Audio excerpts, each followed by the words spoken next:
सय्यदिना व मौलाना मुहम्मद।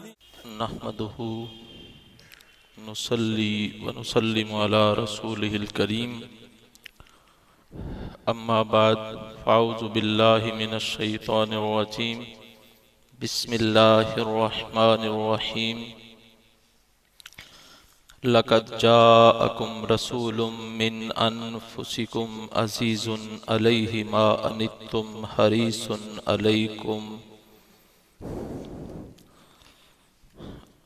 अलैकुम बिल मुमिनीना रऊफ़ुर रहीम।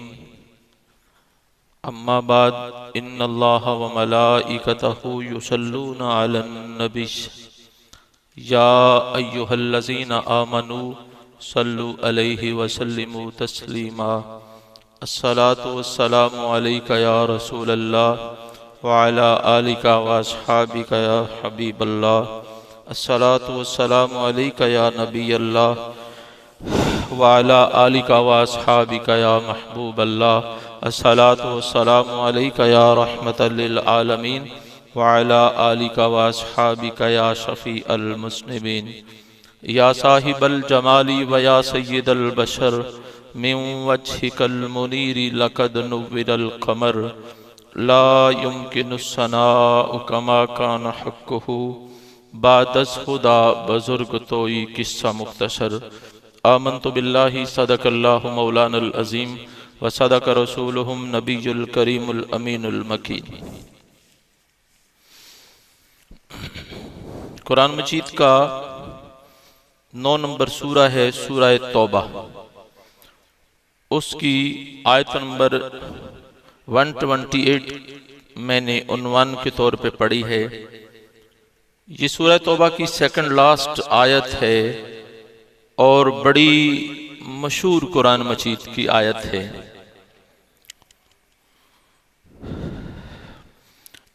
इस आयत के बारे में बड़ी खूबसूरत मालूमात हैं कि अगर आप मोहब्बत रखते हैं तो ये नबी करीम सल्लल्लाहु अलैहि वसल्लम के दीदार के लिए पढ़ी जाती है। जोर से सुभान अल्लाह कहना बना।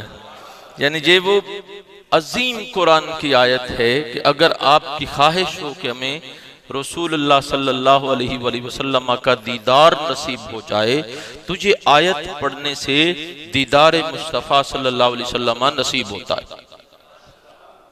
ये बात मैं एवं किसी के कहने पे नहीं कर रहा। मेरे सामने गैर मुकल्लिदीन के बहुत बड़े इमाम अल्लामा शमसुद्दीन मोहम्मद बिन अबू बकर इब्ने कय्यम, इब्ने कय्यम के नाम से ये बंदा मशहूर है। सख्त मिजाज गैर मुकल्लिद है। अपनी किताब जलाउल अफ़हाम में ये लिखता है। हाफिज शमसुद्दीन मोहम्मद बिन अब्दुर्रहमान अल सखावी अपनी किताब अल कौल अल बदी में इस रिवायत को लिखते हैं। अल्लामा अहमद बिन मोहम्मद हजर अल हैती अपनी किताब में इसी रिवायत को लिखते हैं। मकतबा देवबंद के बहुत बड़े आलिम शेख ज़करिया तबलीगी जमात की नसाब की जो रूटीन की किताब है फ़ज़ाइल दुरूद, उसमें इस रिवायत को लिखते हैं। यूं तो और भी बहुत सारे लोगों ने इसे रिवायत किया है, लेकिन मैंने मुख्तलिफ मकतबा फ़िक्र के 4 बड़े उलमा का तस्करा इख्तिसार से किया।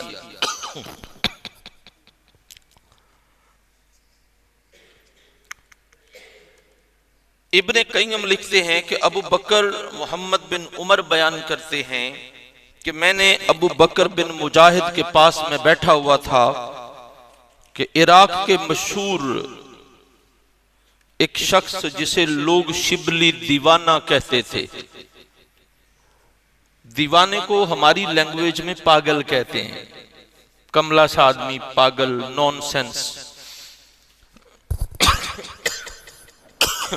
वो उनके पास आए तो अबू बकर बिन मुजाहिद बहुत बड़े आलिम और मुदर्रिस थे। वो अपने क्लासरूम में उठ के खड़े हो गए। उन्होंने गले लगाया उन्हें पेशानी पे बोसा दिया और बड़ी इज्जत और एहतराम से पास बिठाया। कुछ देर के बाद शेख शिबली चले गए तो रिवायत करने वाला वो बंदा अबू बकर मोहम्मद बिन उमर कहते हैं कि मैंने उस्ताद गरामी से अबू बकर बिन मुजाहिद से पूछा कि हुजूर आपके पास वजीर आया था तो आपने उससे सलाम नहीं लिया दौराने दर्स। इस्तकबाल करना तो बड़ी दूर की बात, और आज ये शिबली आया है और सारे इराक वाले और आप भी कहते हैं कि ये दीवाना है, तो आप उठ के खड़े हुए, गले लगाया, माथा चूमा, मोहब्बत और अदब से पास बिठाया, फिर रुखसत कर दिया। हजरत मामला क्या है? तो हजरत अबू बकर बिन मुजाहिद फरमाते हैं कि मैंने जैसे रसूल अल्लाह को करते देखा था वही सलूक मैंने शिबली से किया है। अल्लाह अकबर। दूसरा सवाल बनता था कि हुजूर शिबली के साथ आका ने क्या सलूक किया? फरमाया मैंने ख्वाब में देखा कि आका अलैहिस्सलातु वस्सलाम तशरीफ फरमा हैं। अबू बकर बिन मुजाहिद फरमाते हैं कि हुजूर तशरीफ फरमा हैं तो शिबली आ रहे हैं, तो आका उठ के खड़े हो गए, अपने सीने से हुजूर सल्लल्लाहु अलैहि वसल्लम ने लगाया, फिर पेशानी पे बोसा दिया। फरमाया जो मैंने ख्वाब में देखा था ना वही सलूक तो मैंने शेख शिबली से किया। हाँ, मैंने आका सल्लल्लाहु अलैहि वसल्लम से अर्ज किया, या रसूल अल्लाह सल्लल्लाहु अलैहि वसल्लम, जमाना तो शिबली को पागल और दीवाना कहता है, आप उठ के इस्तकबाल करते हैं और पेशानी पे बोसा भी देते हैं, चूमते भी हैं पेशानी को, वजह क्या है? फरमाया तुम्हें नहीं पता, ये हर नमाज के बाद सूरह तौबा की ये आयत पढ़ता है और फिर 3 मरतबा दुरूद पढ़ता है। वो दुरूद भी बयान किया, फरमाया पढ़ता है सल्लल्लाहु अलैका या मोहम्मद, सल्लल्लाहु अलैका या मोहम्मद। मेरे साथ मिलकर पढ़िए, सल्लल्लाहु अलैका या मोहम्मद।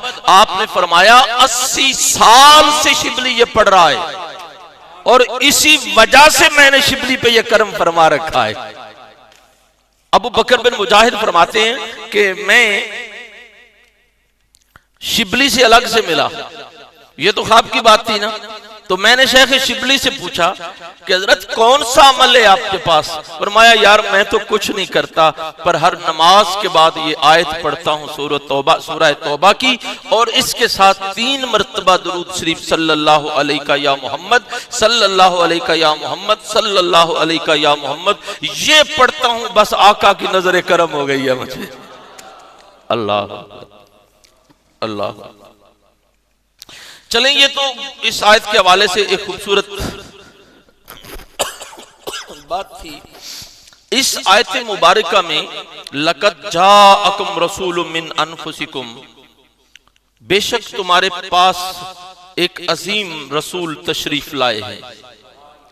ये हुजूर के मिलाद की बात सूरह तौबा की यह आयत कर रही है।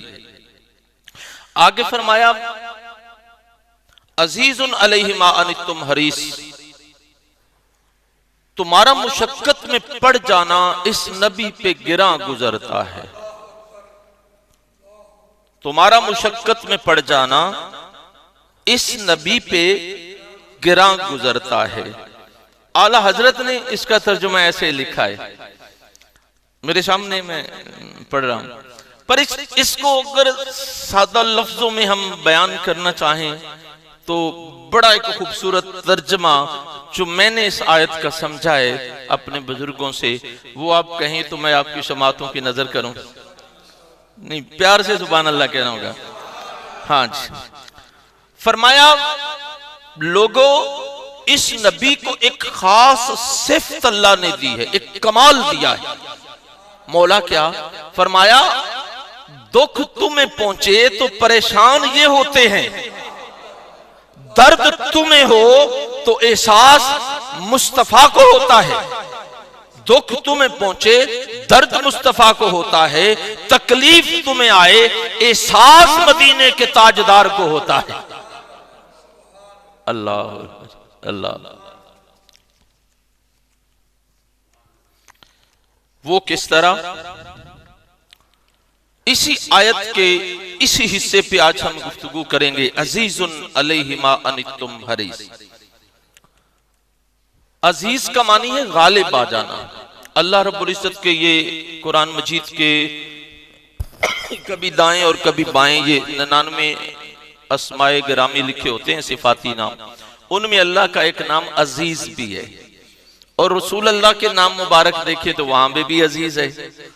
तो मतलब ये बना कि अल्लाह भी अजीज है, हुजूर भी अजीज हैं।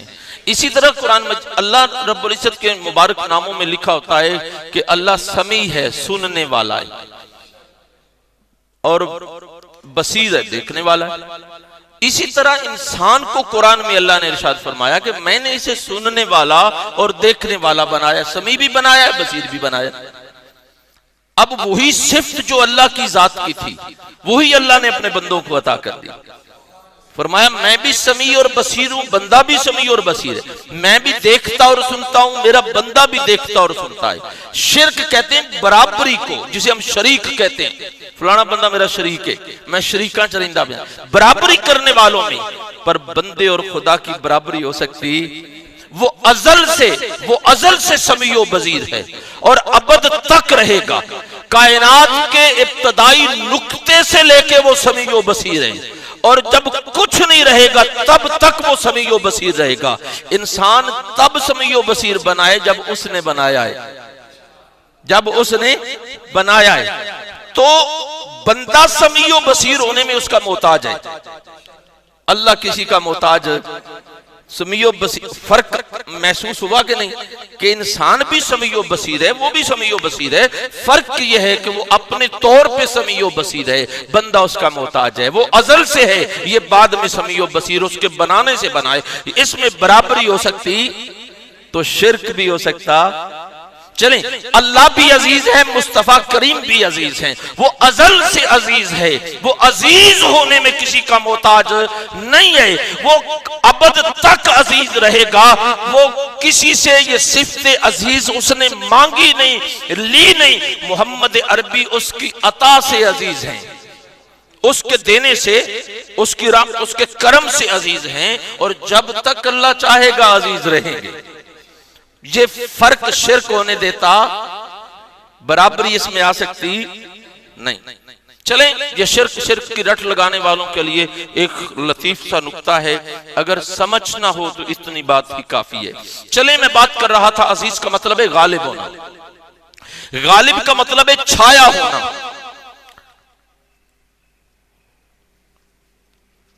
मिसाल के तौर पे ये मेरे सामने माइक है, मेरा ये हाथ माइक के अगले हिस्से पे गालिब है, छाया हुआ। ये माइक का ये हिस्सा मेरे हाथ की ग्रिप में है। मैं जहां से चाहूं इसे पकड़ सकता हूं, जैसे चाहूं इसे नीचे ऊपर कर सकता हूं, कि मेरा हाथ इस पे गालिब है ना, मेरा हाथ इस पे गालिब छाया हुआ है, मेरे हाथ की ग्रिप में है ये माइक। अल्लाह रब्बुल इज्जत इरशाद फरमा रहे हैं, लोगों, जिस नबी का तुमने कलमा पढ़ा है वो नबी बेइख्तियार नहीं है, मैंने उसे गालिब बना के भेजा है, मैंने उसे अजीज बना के भेजा है। मौला हमें समझ नहीं आई किस बात पे गालिब बनाया है। फरमाया मा अन्नितुम, माँ कलमाए आम है, ग्रामेटिकली तौर पे इसे देखें अगर अरबी जुबान में, माँ कलमाए आम है, हर चीज पे गालिब है। माँ, इसमें कोई तखसीस नहीं है। अनित्तुम, फरमाया जो भी तुम्हें तकलीफ पहुंचती है, माँ जो भी अनित्तुम तुम्हें तकलीफ पहुंचती है, तुम्हें दुनिया में कोई भी तकलीफ पहुंचे, हर तकलीफ पे ये नबी गालिब है। हर पहुंचने वाले दुख दर्द पे इस नबी की ग्रिप है। तुम्हें जो भी परेशानी आती है दुनिया में, हर परेशानी इसकी नजर में है और इसके कवर में है, इसके अंडर है। ये हर तुम्हें जो दुख दर्द दुनिया में पहुंचता है, हर दुख दर्द पहुंचने वाले तकलीफ दर्द दुख पे मेरा नबी गालिब है, अजीज है। मतलब ये बना कि लोगों, तुम्हें जो भी दुख पहुंचता है दुनिया में, तुम्हें जो भी तकलीफ आती है दुनिया में, जो भी परेशानी आती है, जो भी दर्द का एहसास होता है, ये हर उस दुख दर्द और तकलीफ पे गालिब है। और तुम्हें जो दुख पहुंचता है उसको ये महसूस करते हैं। तुम्हें पहुंचने वाले दुख को ये महसूस किस तरह करते हैं? चले मैं एक मेडिकल की मिसाल आपके सामने रखता हूं। हमारे बदन में 5-6 फुट के जिस्म में एक दिमाग है जिसे ब्रेन कहते हैं। इसके साथ एक पूरा सिस्टम जुड़ा हुआ है जिसे एहसासाती निजाम या सिस्टम कहते हैं। ये पूरे बदन में फैला हुआ है, सर के बालों से लेके पांव के नाखूनों तक आसाबी निजाम और एहसासाती सिस्टम है। और इस सिस्टम को कंट्रोल जो कर रहा है वो दिमाग है, ब्रेन। मिसाल के तौर पे आपके पांव में जब कांटा चुभता है तो आंख क्यों रोती है? बाजू में दर्द होता है तो सारा बदन बेचैन क्यों होता है? हाथ के किसी हिस्से पे आपको चींटी काट जाए तो बेख्तियार हाथ वो वहां क्यों पहुंचता है? कहीं पे कोई चोट आ जाए तो सारा बदन बेचैन क्यों होता है? मेडिकल साइंस कहती है कि बदन के अंदर जो एहसासाती निजाम है ना, जब जिस्म के किसी हिस्से पे दर्द होता है, तकलीफ होती है, चोट लगती है, तो ये एहसासाती निजाम एक पैगाम दिमाग तक पहुंचाता है। तो दिमाग पूरे बदन में ये मैसेज कन्वे कर देता है कि ऐ जिस्म, तेरे साथ जुड़ा हुआ जो पांव था ना उसमें कांटा चुभा है, तेरे साथ जो बाजू है ना उसमें दर्द हो रहा है, तेरे साथ लगा हुआ जिस्म का फलां जो उज़्व है ना उसमें एक प्रॉब्लम आ रही है। ये दिमाग पूरे जिस्म को इससे फिर मुतला कर देता है और दिमाग इस हर बदन के पहुंचने वाली तकलीफ को महसूस करता है। क्यों जनाब बताइए? आपके बदन के किसी भी हिस्से में तकलीफ हो तो दिमाग को पता चलता है कि नहीं चलता?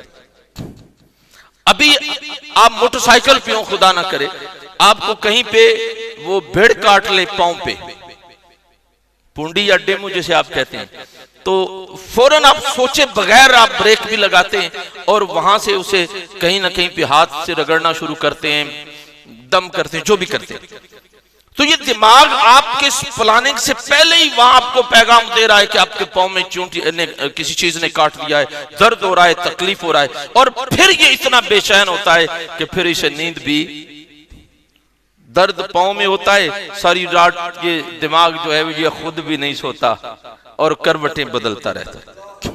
तो इसका मतलब सादा सा यही बनता है कि लोगों, जिस तरह बनीनो इंसान के पूरे बदन को, ये एक कायनात असगर है, छोटा सा एक जहान है, इस पूरे बदन में खुदा ने दिमाग को गालिब करके पूरे बदन की हर दुख दर्द और तकलीफ को महसूस करने वाला बना दिया है। इसी तरह रब्बे कायनात ने पूरी कायनात शर्क से लेकर गर्ब तक, शुमाल से लेकर जुनूब तक, तहत-सरा से लेकर अर्श औला तक, पूरी कायनात में बसने वाले जो हुजूर के उम्मती हैं, इस पूरी कायनात के बदन में मोहम्मद अरबी को दिमाग की हैसियत देके गालिब कर दिया है। अब तुम्हें जो भी दुख पहुंचेगा मुस्तफा को महसूस हुआ करेगा। अब जो भी तुम्हें परेशानी आएगी, गुंबद खजरा का मकीन मदीने में परेशान हो जाया करेगा। तुम्हें कोई भी टेंशन आएगी, ये वहां पे महसूस किया करेंगे। इरशाद फरमाया कुरान में, अजीजुन अलैहि मा अनितुम हरीसुन अलैकुम, लोगों दुख तुम्हारी होंगे, बेचैन मुस्तफा हुआ करेंगे। दर्द तुम्हें पहुंचेगा, महसूस मुस्तफा किया करेंगे कि खुदा ने उन्हें कायनात में अजीज बना के सारी कायनात में गालिब कर दिया है। अब तकलीफ थोड़ी हो या ज्यादा, दुख कम हो या ज्यादा, दर्द कम हो या ज्यादा, परेशानी मामूली हो या बहुत ज्यादा हो, हर एक दुख और दर्द को हुजूर मदीने में महसूस करते हैं कि अल्लाह ने उन्हें गालिब बना दिया है। चलें, मेरे सामने बुखारी शरीफ की एक खूबसूरत हदीस है। इसी हदीस को इमाम मुस्लिम बिन हज्जाज कुशैरी ने मुस्लिम शरीफ में रिवायत किया है, हुजूर के एक गुलाम में, उनका नाम हजरत जाबर है। हजरत जाबर के वालिद गिरामी हजरत अब्दुल्ला की शहादत हो गई तो उन पे बहुत सारा कर्ज था। तो विरासत में एक बाग मिला, उसमें जो खजूरों के दरख्त थे उन पे जो खजूरों पे फल लगा वो बहुत थोड़ा था। एक कर्जदार यहूदी था जिसने कर्ज लेना था, वो बड़ा सख्त मिजाज था। ये आका अलैहिस्सलाम की बारगाह में आया, आका यहूदी का कर्ज देना है। फरमाया कोई बात नहीं, चले मैं आपकी सिफारिश करता हूं। कर्ज जाबर ने देना है, हुजूर फरमाते मैं आपकी सिफारिश करता हूं। इमाम बुखारी ने इस हदीस को मुख्तलिफ जगह पे लिखा है, पर मैं इस हदीस को किताबुल कर्ज में पढ़ रहा हूं, बुखारी शरीफ। आका अलैहिस्सलाम जाबर के साथ गए और यहूदी से कहा कि जाबर के बाग में खजूरों का जो फल है वो थोड़ा लगाए, तो हजरत जाबर को कुछ अरसे के लिए मोहलत दे दो। तो यहूदी कहता है नहीं, मैं मोहलत नहीं दूंगा, मैं जाबर को अपना गुलाम बना लूंगा। आका अलैहिस्सलाम वापस तशरीफ ले आते हैं। वापस तशरीफ लाके अभी थोड़ी देर तशरीफ रखी तो इरशाद फरमाया जाबर, जी या रसूलल्लाह, चल फिर ना सिफारिश करें, शायद दूसरी मर्तबा अपने दरवाजे पे इमामुल अंबिया को देख के यहूदी मान ही जाए। तकलीफ उम्मती की है, जितना एहसास मुस्तफा करीम सल्लल्लाहु अलैहि वसल्लम को हो रहा है उतना चलें। मैं आपसे सवाल, मैं पीरों का मुनकर नहीं हूं, क्या किसी मुर्शिद में इतना हौसला है कि आपके दुख दर्द वो बांटा करे, आपकी परेशानियों में वो आने जी हम दुआ कर देते हैं, बस दुआ हुजूर भी फरमा देते हैं। यही पीर और मुरीद का एक खूबसूरत और पाक ताल्लुक है। दूसरी मर्तबा फिर यहूदी से फरमाया भी मैंने बाग देखा है जाबर का, उस पे वाकई खजूरें कम लगी हैं, तू जरा मोहलत दे दे। क्या नहीं, मोहलत नहीं दूंगा। फिर अकड़ गया। आका अलैहिस्सलाम वापस मस्जिद नबी में तशरीफ लाए, असहाबे सुफा के चबूतरे पे अपनी खूबसूरत चादर बिछाई, आधी नीचे बिछाई आधी ऊपर ली, लेट गए। दिल में दर्द हो तो नींद आती है। इमाम बुखारी लिखते हैं कि हुजूर करवटें बदलते रहे, कभी उठ के बैठ जाते हैं, कभी लेट जाते हैं, कभी चादर ले लेते हैं जो कभी चेहरे से हटा देते हैं। अल्लाह अकबर। थोड़ी देर के बाद फरमाया जाबर जी या रसूल, चल यार फिर न चल के सिफारिश करें। हाय हाय, तीसरी मर्तबा खुद ही फरमा रहे। तीसरी मर्तबा गए यहूदी, फिर अकड़ गए। आका अलैहिस्सलाम अब मस्जिद में वापस नहीं तशरीफ लाए, ना ही अपने घर तशरीफ ले गए, डायरेक्ट इरशाद फरमाया जाबिर जी या रसूलल्लाह, फरमाया चल मुझे अपने खजूरों के बाग में ले जा। खजूरों के बाग में तशरीफ ले गए, फरमाया खजूरें उतार के एक जगह पे ढेर लगा दे। एक जगह पे ढेर लगा दिया। इरशाद फरमाया जाबिर जी या रसूलल्लाह, फरमाया जा यहूदी को बुला के ले आ। रहमत मुस्तफा जोश में आई ना, फरमाया जा यहूदी को बुला के ले आ। यहूदी आया, फरमाया अपने बोरे ला, अपने पैमाने भी लेके आ और नाप के अपनी बोरियां भरता जा, जब तक तेरा कर्ज अदा नहीं होता मोहम्मद अरबी वापिस नहीं आएंगे।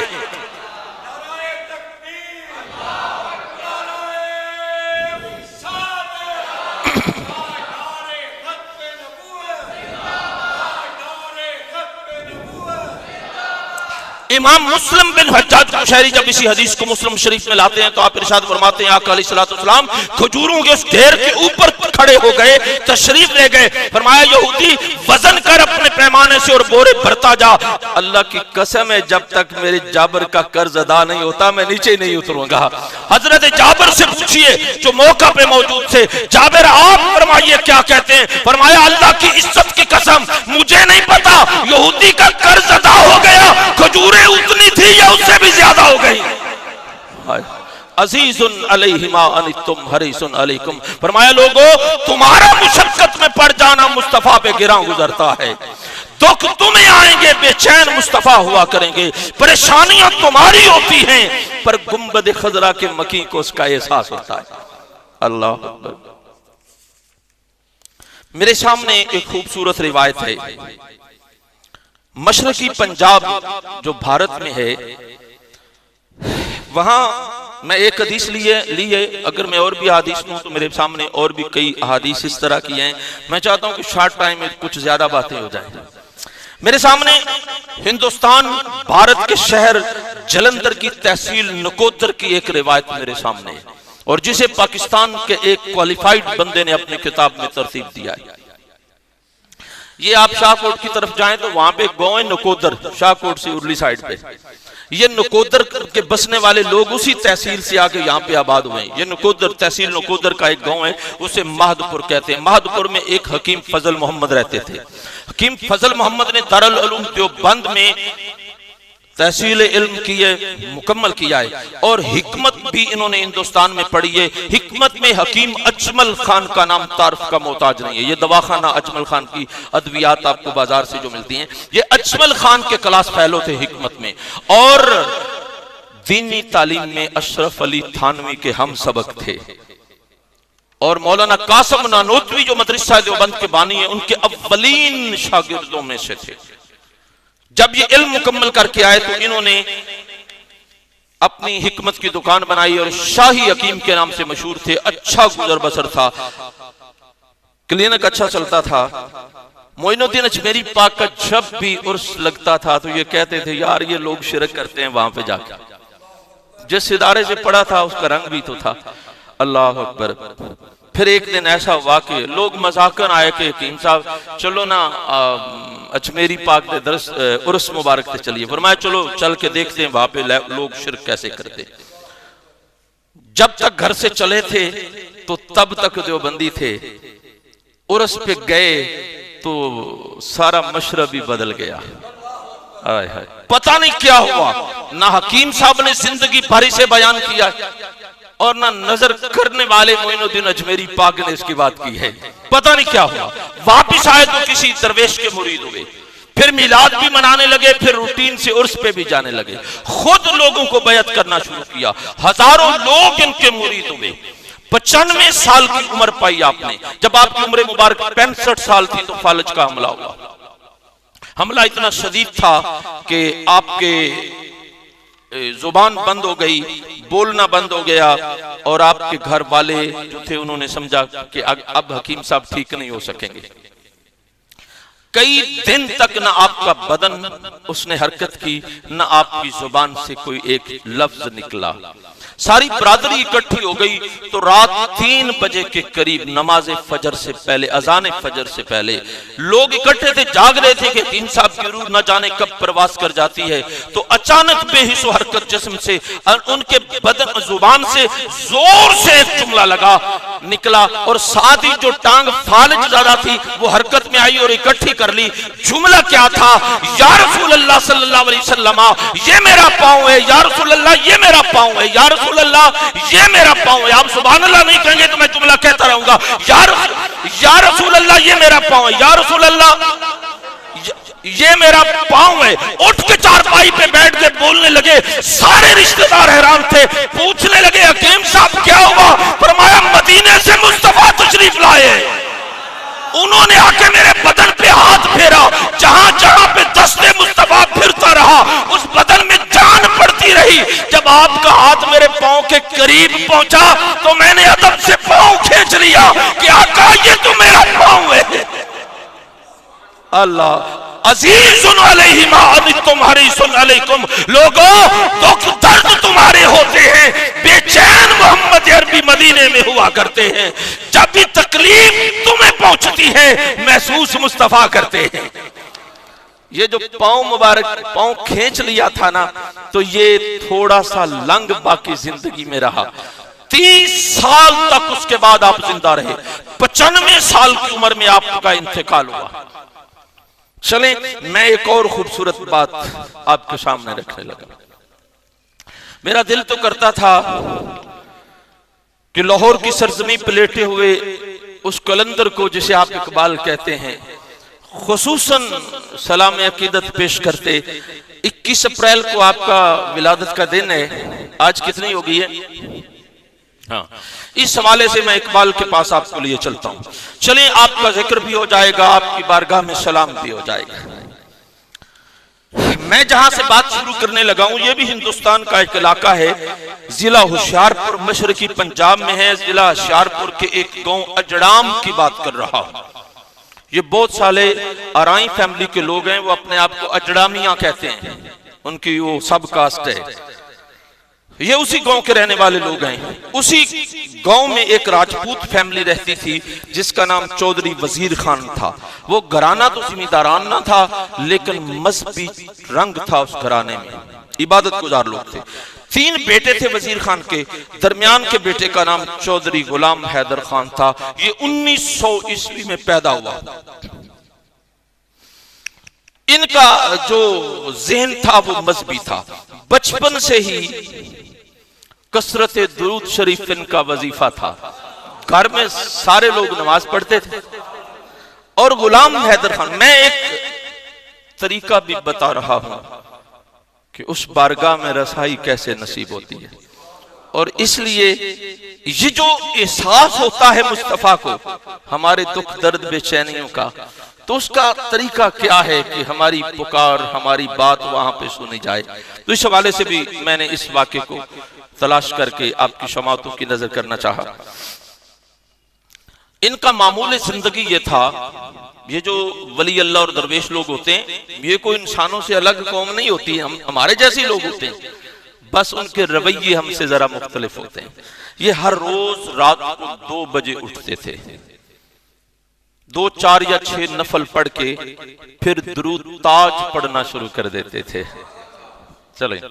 चले मैं आपको बता दूं ये दुरूद ताज किसने, माशरे में बड़े लोग बातें करते हैं कि इसका जनाब लिखने वाला कौन है। तो इसके मुसन्नफ हैं हजर मौत एक इलाका है, उसके शहर तरीम में रहने वाला एक शख्स जो 919 हिजरी में पैदा हुआ था, 23 जमादियुल अव्वल बरोज हफ्ता को। और शेख अबू बकर बिन सालम उन्हें कहते हैं। ये हुजूर की बारगाह में इसकी बड़ी अजीम रसाई थी। उन्होंने, ये बहुत बड़े आलिम थे अपने दौर के, उन्होंने दुरूद ताज को तरतीब दिया है। तो ये दुरूद ताज पढ़ते पढ़ते विलायत के आला दर्जे पे पहुंचे। क्या पढ़ते हुए? दुरूद ताज पढ़ते हुए विलायत के आला दर्जे पे पहुंचे हैं। और ये एक ही नहीं है, बहुत सारे लोग हैं जिन्हें फैजान ही दुरूद ताज का मिला है। हाँ, ये दुरूद ताज वो अजीम दुरूद है जो हुजूर की बारगाह में मकबूल है, आका अलैहिस्सलाम की बारगाह में मकबूल है। जिसे ये अच्छा न लगे फिर वो मरदूद है, जिसे ये चंगा ना लगे वो, मेरे साथ मिलके कही, जिसे ये चंगा ना लगे दुरूद ताज वो, हाय हाय हाय। चलें, तो मैं बात कर रहा था गुलाम हैदर खान साहब की। तो आप फरमाते हैं अल्लाह की इज्जत की कसम है, मैं तहज्जुद पढ़ने के बाद जब दुरूद ताज पढ़ने के लिए बैठता था, अभी 5 या 7 मरतबा ही पढ़ता था, कभी कभी ज्यादा मरतबा भी, तो उधर से हुजूर की आवाज आ जाती थी कि गुलाम हैदर हम आपसे राजी हो गए। तो पता चला दुरूद ताज पढ़ने वाले लोगों से मुस्तफा राजी हुआ करते हैं। हाँ, सवाल पैदा होता है फिर हमें आवाज क्यों नहीं आती? वो चाहते हैं कि मेरी बारगाह में आने के लिए जरा और मेहनत करो, तहज्जुद भी हो, तकवा भी हो, वरा भी हो, परहेजगारी भी हो, इताअत रसूल भी हो। ये बातें मैं आपसे करने जा रहा हूं। तो ये गुलाम हैदर साहब बड़े साहिब नजर हुए। फिर आका अलैहिस्सलाम का बिला हिजाब बेदारी में दीदार नसीब होता था। ये फरमाते मैं जब भी लाहौर गया तो अल्लामा इकबाल की कब्र पे जरूर गया हूं। मेरे एक दोस्त हैं गुलाम हैदर साहब, वो यूरोप में रहते हैं, डॉक्टर हैं, एनवायरनमेंट में PhD हैं। कभी कभी पाकिस्तान में मुख्तलिफ यूनिवर्सिटीज में पानी पे लेक्चर देने के लिए आया करते हैं। बड़े खूबसूरत शख्सियत है। मेरी उनसे मुलाकात हुई तो कहते हैं कि मैं दुआ करता हूं मौला मैं लाहौर में जाऊं, इकबाल की कब्र पे ना जाऊं, खुदा करे मैं मर जाऊं। हाय अल्लाह अकबर। ये गुलाम हैदर खान साहब फरमाते मैं अल्लामा इकबाल के मज़ार पे गया तो इकबाल कब्र से निकल के उठ के मेरा इस्तकबाल करते थे। ये इनके बहुत बड़े एक मुरीद हैं जो गवर्नमेंट के आला उहदों पे फायज रहे हैं, उनका नाम राना रिफतुल्लाह खान है। उन्होंने ये किताब अल मकसूद वल मौजूद तरतीब दी है, उसमें ये वाक़या लिखा हुआ है।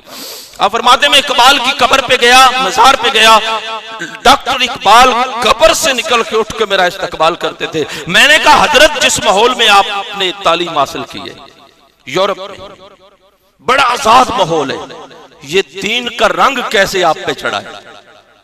हाय सवाल कैसा है जनाब? यहाँ पे जनाब जोड़ा बंदा सऊदी अरब होंदा है, अगली बारी महीने बाद वो आके वो 2-4 महीने उत्थे दिहाड़ियां करदा है, तो इत्थे आके आंदा जनाब उत्थे ते या रसूल अल्लाह वाले स्टिकर ही कोई नहीं मसीतां च लगे। मेरे एक दोस्त हैं, वो यक्की दरवाजा है, ये मीनारे पाकिस्तान के बिल्कुल साथ, और यक्की दरवाजे वाले मोहल्ले में मस्जिद में वो बड़े अच्छे इंतजामिया में से थे, फोत हो गए अल्लाह गरी के रहमत। वो मुझे बता रहे थे कि साढ़े मोहल्ले का एक भोला नामी मुंडा ना, वो जनाब उत्थे दिहाड़ियां करन टुर गया सऊदी अरब में। वो तो 4 दिन दिहाड़ी दप्पा करता रहा, को 2, 4, 5, 10 साल, पैसे तो फिर आ ही जाते हैं। तो एक दिन वो वापस आया तो मस्जिद में आया जोर से पहले, तो वो मस्जिद की दीवारों से अस्सलातु वस्सलामु अलैका या रसूल अल्लाह वाला स्टिकर जो उतार रहा था। मैं पूछा बोलिया तेनू की होया है? कहने लगा यार चाचा दस ना 8 साल मक्के च रहा वा, आ गल्लां ते मेरी समझ च नहीं आउंदियां जड़ियां पाकिस्तान च हुंदियां पईयां ने। तो उन्होंने बड़ा खूबसूरत जवाब दिया कि वकील के रीडर थे, वकील के साथ बैठने वाले बड़े दाना बंदे थे, अब्दुल्ला गुज्जर साहब उनका नाम था। कहने लगे यार जिस थां ते तू 8 साल रह के आया है उथे अबू जाल सारी जिंदगी रहा है, उन्होंने अकल नहीं आई। हाय हाय हाय हाय, अबू जाल सारी जिंदगी अकल नहीं आई, तेन 8 साल की तू आ जावे। चले खैर मैं बात और कर रहा था, तो इकबाल से पूछा आप नई रोशनी के मुसलमान थे, मगरबी तहजीब में पढ़े लिखे थे, आला तालीम थी, फिर ये इश्क व मोहब्बत की बातें कैसी? तो इकबाल ने इरशाद फरमाया ये अल्लाह का फजल व करम है। दौरान तालीम में आम मुसलमानों की तरह ही था, पर मेरा दिल यहूदियत से, ईसाइयत से, बुत परस्ती से, आजादाना जिंदगी से मुतनफ्फर था। ये मुझे अच्छा नहीं लगता था जो कुछ यूरोप में होता है, उनकी जो तहजीब है। मैं आला तालीम के साथ कुरान और सुन्नत का मुताला करता रहा। इकबाल की बात कह रहा हूं, इकबाल की बात बजुबाने गुलाम हैदर खान साहब की जुबानी से जो उन्होंने अपनी जिंदगी में लिखवाई है वो बात कर रहा हूं। इकबाल कहते हैं कि मैं साथ कुरान और सुन्नत का मुताला करता रहा। अल्लाह अकबर। इसी दौरान अपने रूहानी उस्ताद हजरत जलालुद्दीन रूमी मौलाना रूम की शायरी भी पढ़ी। मौलाना रूम को पढ़ के मुझे जो दीन की समझ आई वो मैं आपको बताता हूं। पूजा हजरत बताइए, फरमाया तहज्जुद कभी मेरी यूरोप में रह के भी जवानी स्टूडेंट लाइफ है, और वहां यूरोप का माहौल ये मेरे से ज्यादा शायद आप ज्यादा जानते हैं। तहज्जुद कभी मिस नहीं हुई। तहज्जुद के नवाफिल के बाद फिर तिलावत कुरान देर तक, फिर अल्लाह का जिक्र, अल्लाह अल्लाह अल्लाह अल्लाहु अल्लाह, फिर कलमा शरीफ की तस्बीहात ला इलाहा इल्लल्लाह, फिर दुरूद शरीफ। फरमाया इससे भी अभी बात नहीं बनी, फिर नदामत के आंसू, फिर नदामत के आए हाय। इकबाल जब मिस्र से होके आए ना, तो फिर फलस्तीन में मुसलमानों की एक कॉन्फ्रेंस थी, उसमें शिरकत की, वापस आ गए। आपके वालिद गिरामी नूर मोहम्मद साहब ने फरमाया कि इकबाल कैसा ही अच्छा था, फलस्तीन से आप मदीना शरीफ से भी हो आते, किस मुंह से हुजूर के सामने जाते? फरमाया फिर मैं रोता रहता कि आका जो एक उम्मती के तकाजे हैं वो मुझसे पूरे नहीं होते। अल्लाह। फरमाया ये मामूलात, तहज्जुद, तिलावत कुरान, जिक्र इलाही, दुरूद शरीफ और नदामत के आंसू, ये इकबाल की सारी जिंदगी के आखिरी दिन तक जारी रहे। इसे दरवेशी कहते हैं। पग जुब्बे और रंग बिरंगे जनाब, ये दरवेशी नहीं है, ये दरवेशी। अल्लाह अकबर। फिर इकबाल ने यहां पे शेर लिखा है कि जब इश्क सिखाता है आदाब खुद आगाही, जब इश्क सिखाता है आदाब खुद आगाही, खुलते हैं गुलामों पे असरार शहनशाही। फरमाया अत्तार हो, रूमी हो, राजी हो, गजाली हो, ये चार अजीम लोग हैं उम्मत मुसलमान। फरमाया अत्तार हो, रूमी हो, राजी हो, गजाली हो, कुछ हाथ आता नहीं बे आहो सहर गाही। जिसे तहज्जुद के वक्त उठ के रोना नहीं आता, उसके हाथ में भी कुछ नहीं आता। फरमाया इसके बाद फिर गिड़गिड़ा के मैं अल्लाह से दुआ करता था। इसे अपने शेर में लिखा है, और शेर में नहीं लिखा, यही मेरी मौजू से रिलेटेड जुमला है, जिसलिए ये मैंने सारा वाक़या आपको सुनाया। अर्ज करते हैं तू आकाए यसरब है मेरी चारा साजी कर। नहीं नहीं नहीं, आपने तवज्जो से, इकबाल सब कुछ करके, तहज्जुद पढ़ के, तिलावत कुरान करके, जिक्रुल्लाह करके और दुरूद सलाम पढ़ के फिर मदीने की तरफ मुंह करके कहते हैं तू आकाए यसरब है मेरी चारा साजी कर।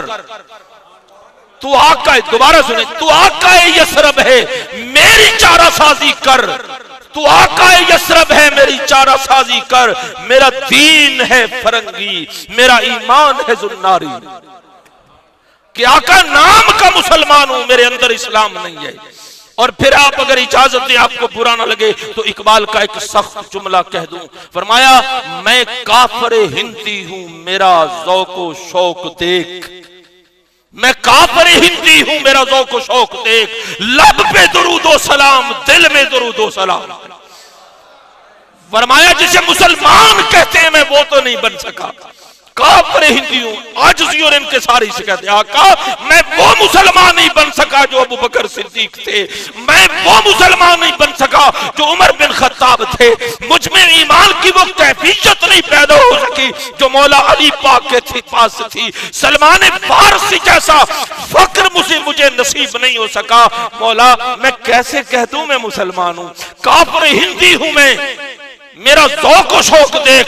लब पे दुरूदो सलाम, दिल में दुरूदो सलाम। इकबाल कहते हैं ऐ आकाए यसरब मेरी चारा साजी कर, ऐ आकाए यसरब मेरी चारा साजी कर। कुरान कहता है अजीजुन अलैहि मा अनितुम हरीसुन अलैकुम। लोगों तुम्हें कोई भी दुख पहुंचे, तुम्हें कोई भी दुख पहुंचे, तुम्हें कोई भी तकलीफ पहुंचे, मदीने के ताजदार को इसका एहसास होता है। तो अगर दुख इकबाल को पहुंचे और इकबाल रो पड़े और साथ कहे तू आका यसरब है मेरी चारा साजी कर, मेरे साथ मिलके कहेंगे तो जरा ज़ौक़, तू आका यसरब है मेरी चारा साजी कर। मेरा दीन है अफरंगी, मेरा ईमान है जुन्नारी। जुन्नारी कहते हैं ये हिंदुओं के रस्मो रिवाज, ये मेरे अंदर रचे बसे। अल्लाह अकबर।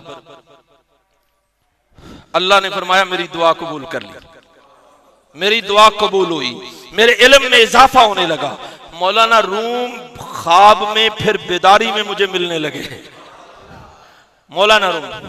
और फिर मेरी रहनुमाई की औलियाए इज़ाम ने, हर एक ने इत्तिबाए रसूल पे जोर दिया। अल्लाह अकबर। फरमाया फिर मैंने मेहनत की, हत्ता कि भूख और प्यास, गर्मी और सर्दी का एहसास जाता रहा। यह दरवेशी का एक मंजिल होती है।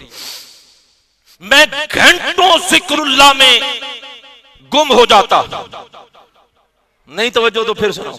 मैं अल्लाह का जिक्र करना शुरू करता, कई घंटे गुजर जाते, अपनी होश नहीं रहती थी। आपने इकबाल को लिबरलिज्म के पर्दे में देखा है, लिबरल सोच में देखा है, कॉलेज और यूनिवर्सिटी के प्रोफेसरों से सुना है। इकबाल की डायरेक्ट शायरी सुने, 12,000 अशार लिखे, 7,000 फारसी में और 5,000 उर्दू में लिखे। फारसी शायरी पढ़ के देखिए, एक एक लफ्ज और जुमले में फकीरी और दरवेशी छलकती है इकबाल में, एक एक शेर में इश्क़ मुस्तफा छलकता है। अल्लाह अकबर। ऐਵੇਂ नहीं पाकिस्तान मांगा था इकबाल ने। इरशाद फरमाया मैंने घंटों जिक्रुल्लाह में गुम रहता, फिर मुझे कशफ करामत नसीब हुई, तो फिर मैंने इधर तवज्जो नहीं दी, अपने आप को समझाया। फरमाया आने वाले वक्त के जो वाकयात थे कबल वक्त मुझ पे मुनकशिफ होने लगे। पर मैंने तवज्जो नहीं दी। गुजर जा अकल से आगे कि ये नूर, इसे इकबाल अपनी जुबान में अकल कहते हैं, जो आंख देखती है, दिमाग जिसे समझता है, ये अकल है। गुजर जा अकल से आगे कि ये नूर चरागे राह मंजिल नहीं। मैं इसे अपने लफ्जों में पढ़ता हूं, गुजर जा इससे आगे कि ये गर्दे राह मंजिल नहीं, ये गर्दे राह मंजिल नहीं, गुजर जा इससे। फरमाया मैंने तवज्जो नहीं दी। कशफ होता है तो होता रहे, मनाजिर नजर आते हैं तो आते रहे। मैंने कहा मौला ये मेरी मंजिल नहीं, मैं तो मुस्तफा का कुर्ब चाहता हूं, हुजूर की बारगाह में हाजिरी चाहता हूं। मौला मैंने कुरान पढ़ा है कि उम्मती की हर तकलीफ मुस्तफा को महसूस होती है, तो आका जरा मेरा दिल तो देखिए, इश्क मुस्तफा का बांबड़ बच रहा है, मोहब्बत मुस्तफा के लिए दिन रात तड़प रहा हूं, दीदार मुस्तफा की एक झलक के लिए दिन रात सोचता रहता हूं। मौला मुझे ये कश्फ व करामत और गैबी वाकयात का इल्म नहीं चाहिए, मुझे तो हुजूर की मार्फत चाहिए। और आका का कुर्ब ही जुमला काबिल, आका का कुर्ब ही कुर्ब खुदा है। अल्लाह का कुर्ब तो तब कहे ना जब उसकी कोई हद हो, उसकी तो कोई हद नहीं है। तो मौला फिर तेरा कुर्ब क्या है? फरमाया कुर्ब मुस्तफा ही मेरा कुर्ब है। आका हुजूर का कुर्ब और मारिफत चाहिए। फरमाया फिर वो वक्त भी आया, पहले ख्वाब में फिर बेदारी में मुस्तफा ने करम किया है। और फिर इकबाल इस पे बात करते हैं, इकबाल का शेर सुना दूं। आखिर में आप फरमाते हैं अफलाक से आता है नालों का जवाब आखिर, अफलाक से आता है आसमानों, अफलाक से आता है नालों का जवाब आखिर, खुलते हैं असरार आखिर, उठते हैं हिजाब आखिर, खुलते हैं असरार आखिर, उठते हैं हिजाब आखिर। फरमाया चश्म बीना तो थी दिल बीना भी अता हुआ, चश्म बीना तो थी दिल बीना भी अता हुआ। तो ये सब कुछ कहां से मिला? हुजूर अलैहिस्सलाम की बारगाह से मिला। और फिर ये दर्स हमें कुरान से मिला, अजीजुन अलैहि मा अनितुम हरीसुन अलैकुम। लोगों जिस नबी का तुमने कलमा पढ़ा है, तुम्हारा दुख दर्द में मुब्तला हो जाना नबी पे गिरा गुजरता है। तुम्हारे हर दुख दर्द और तकलीफ को हुजूर गुंबद खजरा में महसूस करते हैं। शर्त यह है कि चलिए हजूर, मेरे जिम्मे एक ऐलान है, हमारी इस मस्जिद के बहुत सारे मामलात हैं जो आपके तावन से चल रहे हैं और आपके तावन से ही वो चलेंगे। आपके बहुत सारे माली तावन की इंतजामिया को ज़रूरत है, तो सारे दोस्त अपनी अपनी तौफीक के मुताबिक मस्जिद के मामलात को चलाने के लिए अपना अपना हिस्सा जो है वो जरूर शामिल करें। अल्लाह जल्ला मुजतहू हमें अमल की तौफीक अता फरमाए। सदक़ल्लाहुल अज़ीम।